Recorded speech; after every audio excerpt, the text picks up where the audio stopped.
ആകാശവാണി.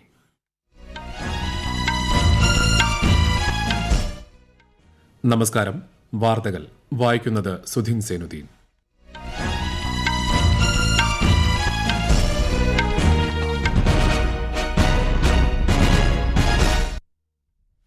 പ്രധാന വാർത്തകൾ. കേന്ദ്ര സർക്കാരിന്റെ വികസിത് ഭാരത് സങ്കല്പ് യാത്രയുടെ ഗുണഭോക്താക്കളുമായി പ്രധാനമന്ത്രി നരേന്ദ്രമോദി നാളെ സംവദിക്കും. കേരളത്തിലെ വിവിധ ജില്ലകളിൽ പര്യടനം പുരോഗമിക്കുന്നു. തമിഴ്നാട് തൂത്തുക്കുടി ജില്ലയിലെ പ്രളയബാധിത പ്രദേശങ്ങൾ കേന്ദ്ര ധനമന്ത്രി നിർമ്മലാ സീതാരാമൻ സന്ദർശിച്ചു. രാജ്യത്ത് പഞ്ചായത്ത് തലത്തിൽ കാലാവസ്ഥാ സേവനങ്ങൾ നടപ്പിലാക്കുമെന്ന് കേന്ദ്രമന്ത്രി കിരൺ റിജിജു. നവസംരംഭങ്ങളിലൂടെ രാജ്യത്തെ വിവിധ മേഖലകളിൽ 12 ലക്ഷത്തിലധികം തൊഴിലവസരങ്ങൾ സൃഷ്ടിക്കപ്പെട്ടതായി കേന്ദ്ര സർക്കാർ. ഉത്തരേന്ത്യയിൽ കനത്ത മൂടൽമഞ്ഞ് റെയിൽ, റോഡ്, വിമാന സർവീസുകളെ പ്രതികൂലമായി ബാധിച്ചു. ദക്ഷിണാഫ്രിക്കയ്ക്കെതിരായ ഫ്രീഡം ട്രോഫി ടെസ്റ്റ് ക്രിക്കറ്റ് പരമ്പരയിലെ ആദ്യ മത്സരത്തിൽ ഇന്ത്യയ്ക്ക് ബാറ്റിംഗ് തകർച്ച. വാർത്തകൾ വിശദമായി. വികസിത് ഭാരത് സങ്കല്പ് യാത്രയുടെ ഗുണഭോക്താക്കളുമായി പ്രധാനമന്ത്രി നരേന്ദ്രമോദി നാളെ വീഡിയോ കോൺഫറൻസിലൂടെ സംവദിക്കും. രാജ്യത്തുടനീളമുള്ള ആയിരക്കണക്കിന് ഗുണഭോക്താക്കൾ പരിപാടിയിൽ പങ്കുചേരും. കേന്ദ്രമന്ത്രിമാർ, എംപിമാർ, എംഎൽഎമാർ, പ്രാദേശിക തല പ്രതിനിധികൾ എന്നിവരും പരിപാടിയിൽ പങ്കെടുക്കും. രാജ്യത്ത് വീർബാൽ ദിവസ് ആചരണത്തിലൂടെ സ്വാതന്ത്ര്യത്തിന്റെ അമൃതകാലത്ത് ഒരു പുതിയ അധ്യായം ആരംഭിച്ചതായി പ്രധാനമന്ത്രി നരേന്ദ്രമോദി. ന്യൂഡൽഹിയിലെ ഭാരത് മണ്ഡപത്തിൽ വീർബാൽ ദിവസത്തോടനുബന്ധിച്ച് നടന്ന പരിപാടി അഭിസംബോധന ചെയ്യുകയായിരുന്നു അദ്ദേഹം. വിശദാംശങ്ങളിലേക്ക്. ശ്രീ ഗുരുഗോവിന്ദ് സിംഗിന്റെ മക്കളായ സാഹിബ് സാദാസ് ബാബാജി, സരോവർ സിംഗ് ജി, ബാബ ഫത്തേഖ് സിംഗ് ജി എന്നിവരുടെ രക്തസാക്ഷിത്വത്തെ അടയാളപ്പെടുത്തുന്നതാണ് വീർബാൽ ദിവസ്. സാഹിബ് സാധുക്കളുടെ ധീരത രാജ്യത്തെ ഓരോ പൌരനും ശക്തി പകരുന്നതാണെന്ന് പ്രധാനമന്ത്രി പറഞ്ഞു. സുശക്തമായ യുവത്വം കെട്ടിപ്പടുക്കുന്നതിൽ സാമൂഹിക പരിഷ്കർത്താക്കൾക്കും ഗുരുക്കന്മാർക്കും സുപ്രധാന പങ്ക് വഹിക്കാൻ കഴിയുമെന്നും അദ്ദേഹം അഭിപ്രായപ്പെട്ടു. ദിനാചരണത്തോടനുബന്ധിച്ച് യുവാക്കൾ നടത്തിയ March past Shri Modi flag off ചെയ്തു. കേരളത്തിൽ നിന്നുള്ള 16 അംഗ സംഘം കളരിപ്പയറ്റ് അവതരിപ്പിച്ചു. സാഹിബ് സാധുക്കളുടെ മാതൃകാപരമായ ധീരത യുവജനങ്ങളെ അറിയിക്കുന്നതിനും ബോധവൽക്കരിക്കുന്നതിനുമായി രാജ്യത്തുടനീളം വിവിധ പരിപാടികൾ സംഘടിപ്പിച്ചു. കഴിഞ്ഞ ജനുവരിയിലാണ് ശ്രീ ഗുരുഗോവിന്ദ് സിംഗ് ജിയുടെ പ്രകാശ് പുരബ് ദിനത്തിൽ ഡിസംബർ 26 വീർബാൽ ദിനമായി ആചരിക്കുമെന്ന് പ്രധാനമന്ത്രി പ്രഖ്യാപിച്ചത്. News desk, Akashvani. Indian audit and account service, Indian revenue service, Indian statistical service എന്നിവയുടെ പ്രൊബേഷണർമാർ രാഷ്ട്രപതി ദ്രൌപദി മുർമുവിനെ സന്ദർശിച്ചു.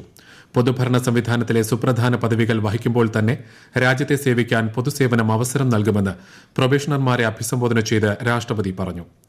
അതത് മേഖലകളിലെ നൂതനവും പൌരകേന്ദ്രീകൃതവുമായ പ്രവർത്തനങ്ങളിലൂടെ രാജ്യത്തിന്റെ വികസനത്തിൽ ഉദ്യോഗസ്ഥർക്ക് വലിയ പങ്ക് വഹിക്കാനാകുമെന്നും ശ്രീമതി മുർമു വ്യക്തമാക്കി. തമിഴ്നാട് തൂത്തുക്കുടി ജില്ലയിലെ പ്രളയബാധിത പ്രദേശങ്ങൾ കേന്ദ്ര ധനമന്ത്രി നിർമ്മലാ സീതാരാമൻ സന്ദർശിച്ചു. വെള്ളപ്പൊക്കം, രക്ഷാപ്രവർത്തനം, ദുരിതാശ്വാസ പ്രവർത്തനങ്ങൾ എന്നിവ സംബന്ധിച്ച് ജില്ലാ ഭരണകൂടവുമായി സമഗ്ര അവലോകന യോഗം ചേർന്നു. വാർത്താവിതരണ പ്രക്ഷേപണ സഹമന്ത്രി എൽ മുരുകൻ, മന്ത്രി തങ്കം തെന്നരസു, DMK MP കനിമൊഴി എന്നിവരും യോഗത്തിൽ പങ്കെടുത്തു. തുടർന്ന് പൊതുജനങ്ങൾക്കായി ഒരുക്കിയ പ്രത്യേക മെഡിക്കൽ ക്യാമ്പ് സംഘം സന്ദർശിച്ചു. സാധാരണ ജനങ്ങൾക്ക് കൂടുതൽ അവബോധം നൽകുന്നതിനായി പഞ്ചായത്ത് തലത്തിൽ കാലാവസ്ഥാ സേവനങ്ങൾ സർക്കാർ ഉടൻ നടപ്പിലാക്കുമെന്ന് കേന്ദ്രമന്ത്രി കിരൺ റിജിജു പറഞ്ഞു. 150 വർഷം പൂർത്തിയാക്കിയ ഇന്ത്യൻ കാലാവസ്ഥാ വകുപ്പിന്റെ ലോഗോ ന്യൂഡൽഹിയിൽ പ്രകാശനം ചെയ്യുകയായിരുന്നു അദ്ദേഹം. 2047ഓടെ ഇന്ത്യയെ വികസിതമാക്കുക എന്ന പ്രധാനമന്ത്രി നരേന്ദ്രമോദിയുടെ വീക്ഷണവുമായി യോജിച്ച് ഭൌമശാസ്ത്ര മന്ത്രാലയം ദർശനരേഖകൾ തയ്യാറാക്കിയതായി മന്ത്രി പറഞ്ഞു. വിദേശകാര്യമന്ത്രി എസ് ജയശങ്കറിന്റെ റഷ്യൻ സന്ദർശനത്തിന് തുടക്കമായി. റഷ്യയിലെ നയതന്ത്രജ്ഞ പ്രതിനിധികളുമായി അദ്ദേഹം കൂടിക്കാഴ്ച നടത്തി. 5 ദിവസത്തെ സന്ദർശനത്തിൽ റഷ്യൻ ഉപപ്രധാനമന്ത്രിയും വ്യവസായ മന്ത്രിയുമായ ഡെനിസ് മൻഡുറോവുമായി ശ്രീ ജയശങ്കർ കൂടിക്കാഴ്ച നടത്തും. റഷ്യൻ വിദേശകാര്യമന്ത്രി സെർജി ലാവ്റോവിനെയും അദ്ദേഹം കാണും. ഇരു രാജ്യങ്ങളും തമ്മിലുള്ള ഉഭയകക്ഷി ബന്ധം ശക്തിപ്പെടുത്തുന്ന വിവിധ വിഷയങ്ങളിൽ ചർച്ചകൾ നടത്തും. രാജ്യത്ത് വിവിധ മേഖലകളിലായി നവസംരംഭങ്ങളിലൂടെ 12 ലക്ഷത്തിലധികം തൊഴിലവസരങ്ങൾ സൃഷ്ടിക്കപ്പെട്ടതായി കേന്ദ്ര സർക്കാർ. ഇന്ത്യയിൽ പ്രവർത്തിക്കുന്ന 1,14,000 സ്റ്റാർട്ടപ്പുകളാണ് തൊഴിലവസരങ്ങൾ സൃഷ്ടിച്ചിരിക്കുന്നതെന്ന് വാണിജ്യ വ്യവസായ മന്ത്രാലയം പ്രസ്താവനയിൽ അറിയിച്ചു. രാജ്യത്തെ ബിസിനസ് രംഗം സുഗമമാക്കുന്നതിന്റെ ഭാഗമായി 8 മന്ത്രാലയങ്ങളുടെ 35 സംവിധാനങ്ങളെ ഏകീകൃത ലോജിസ്റ്റിക്സ് ഇന്റർഫേസ് പ്ലാറ്റ്ഫോം വഴി സംയോജിപ്പിച്ചതായും മന്ത്രാലയം അറിയിച്ചു. ഇന്ത്യൻ നാവികസേനയുടെ ഏറ്റവും പുതിയ stealth guided missile destroyer INS Imphal രാജ്യരക്ഷാമന്ത്രി രാജ്നാഥ് സിംഗ് മുംബൈയിലെ നാവികസേനാ താവളത്തിൽ കമ്മീഷൻ ചെയ്തു. വടക്ക് കിഴക്കൻ നഗരത്തിന്റെ പേരിലുള്ള ആദ്യത്തെ യുദ്ധക്കപ്പലാണ് ഇംഫാൽ. ഈ വാർത്തകൾ ആകാശവാണിയിൽ നിന്ന്.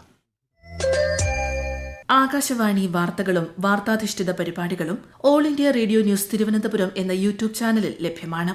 കൂടുതൽ വാർത്തകൾക്കായി @all India radio news Thiruvananthapuram എന്ന ഫേസ്ബുക്ക് പേജും @AER_News_TVM എന്ന എക്സ് ഹാൻഡിലും സന്ദർശിക്കാം.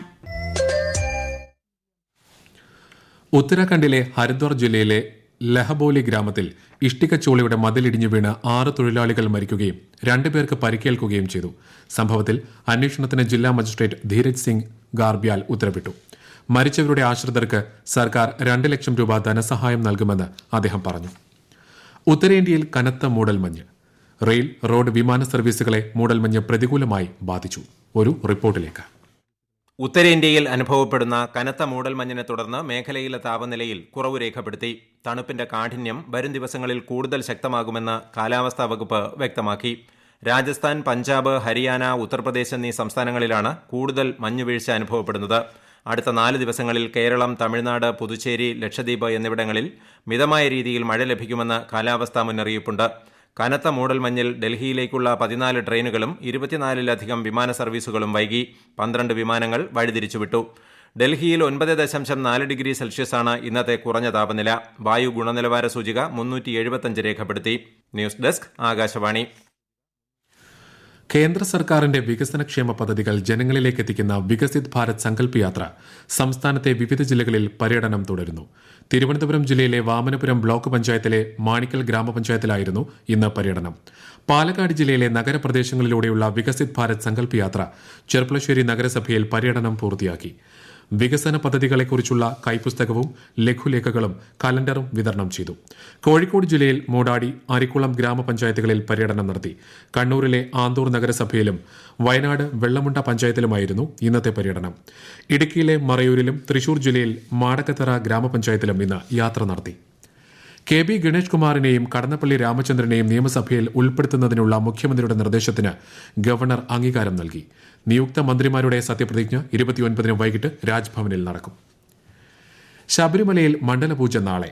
തങ്കയങ്കി ചാർത്തിയുള്ള അയ്യപ്പ വിഗ്രഹം ദർശനത്തിന് വൻ ഭക്തജനത്തിരക്കാണ് അനുഭവപ്പെടുന്നത്. ദേവസ്വം മന്ത്രി K രാധാകൃഷ്ണന്റെ നേതൃത്വത്തിലുള്ള സംഘം സന്നിധാനത്തെത്തിയ തങ്കയങ്കി വാഹക സംഘത്തെ വരവേറ്റു. കരിങ്കടൽ തുറമുഖത്ത് യുക്രൈൻ നടത്തിയ വ്യോമാക്രമണത്തിൽ തങ്ങളുടെ യുദ്ധക്കപ്പലുകളിൽ ഒന്ന് തകർന്നതായി റഷ്യ സ്ഥിരീകരിച്ചു. റഷ്യൻ അധീനതയിലുള്ള ക്രീമിയയിലെ ഫിയോഡോസിയയിൽ ഇന്ന് രാവിലെയാണ് ആക്രമണം നടന്നത്.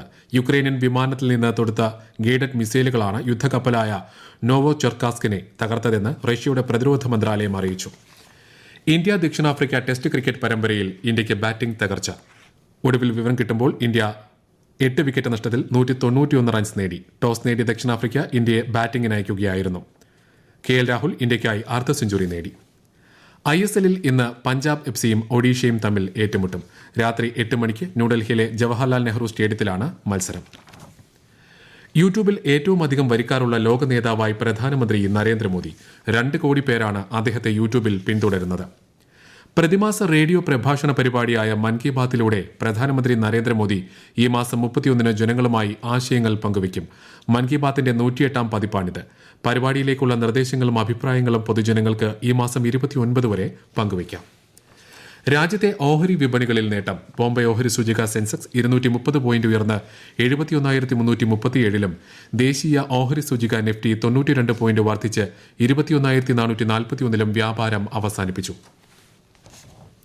പ്രധാന വാർത്തകൾ വീണ്ടും. കേന്ദ്ര സർക്കാരിന്റെ വികസിത് ഭാരത് സങ്കല്പ് യാത്രയുടെ ഗുണഭോക്താക്കളുമായി പ്രധാനമന്ത്രി നരേന്ദ്രമോദി നാളെ സംവദിക്കും. കേരളത്തിലെ വിവിധ ജില്ലകളിൽ പര്യടനം പുരോഗമിക്കുന്നു. തമിഴ്നാട് തൂത്തുക്കുടി ജില്ലയിലെ പ്രളയബാധിത പ്രദേശങ്ങൾ കേന്ദ്ര ധനമന്ത്രി നിർമ്മല സീതാരാമൻ സന്ദർശിച്ചു. രാജ്യത്ത് പഞ്ചായത്ത് തലത്തിൽ കാലാവസ്ഥാ സേവനങ്ങൾ നടപ്പിലാക്കുമെന്ന് കേന്ദ്രമന്ത്രി കിരൺ റിജിജു. നവസംരംഭങ്ങളിലൂടെ രാജ്യത്തെ വിവിധ മേഖലകളിൽ 12 ലക്ഷത്തിലധികം തൊഴിലവസരങ്ങൾ സൃഷ്ടിക്കപ്പെട്ടതായി കേന്ദ്ര സർക്കാർ. ഉത്തരേന്ത്യയിൽ കനത്ത മൂടൽമഞ്ഞ്. റെയിൽ, റോഡ്, വിമാന സർവീസുകളെ പ്രതികൂലമായി ബാധിച്ചു.